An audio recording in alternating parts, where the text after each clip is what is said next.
Jen waits for a text. Episode 7 of She-Hulk starts with Jen messaging Josh and getting ready to head out and meet him.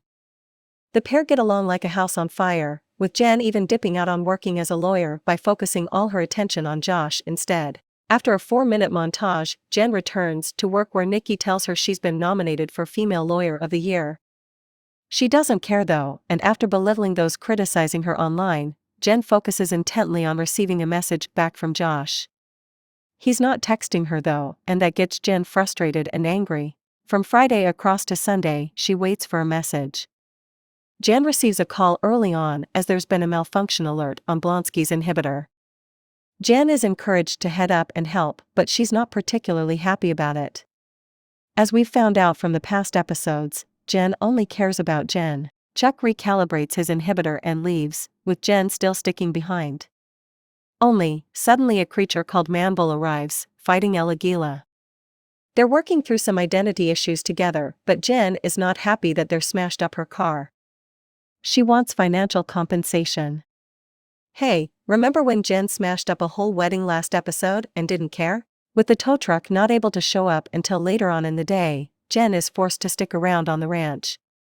Blomsky shows her around, deciding this is probably what she needs, but Jen doesn't agree. We get another montage of her trying to get a Wi-Fi signal, but as she stumbles into a meeting, where a number of different heroes discuss their problems.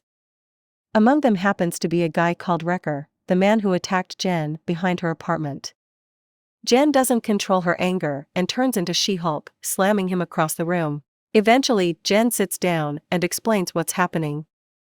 She and Josh have been on 3 dates, and after sleeping together, she's been waiting for him to text back, as we know. Now, Jen actually insecurely messaged him again, telling him she was worried and hoped he's okay, along with a blushing smile emoji. After working through her issues, the tow truck shows up and Jen heads back home. However, this time we cut back 3 days earlier and see things from Josh's perspective. Shock. Horror. It turns out Josh isn't actually a good guy after all.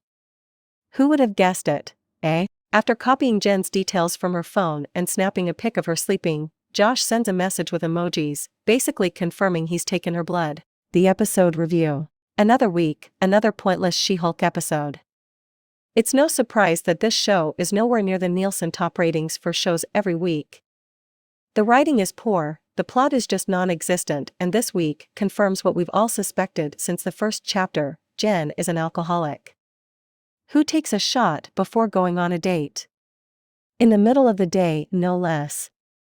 And that's before mentioning how she got so drunk she threw up last week. But then beyond that, this episode is literally Jen waits for a text. Sure, there's a twist at the end, but anyone could have seen that from a mile off. As the writers themselves have already pointed out, they don't know how to write law drama, and for a show literally called Attorney at Law, we've had less than a handful of those moments. But then, these writers can't actually write characters either. Everyone here is one-dimensional while Jen is just not a nice character.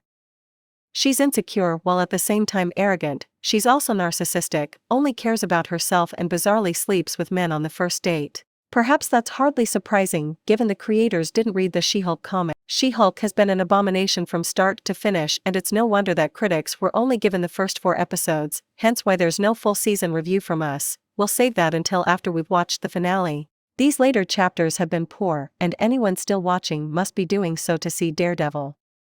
Based on the writing so far, I certainly wouldn't get your hopes up that it'll be anything but a complete mess.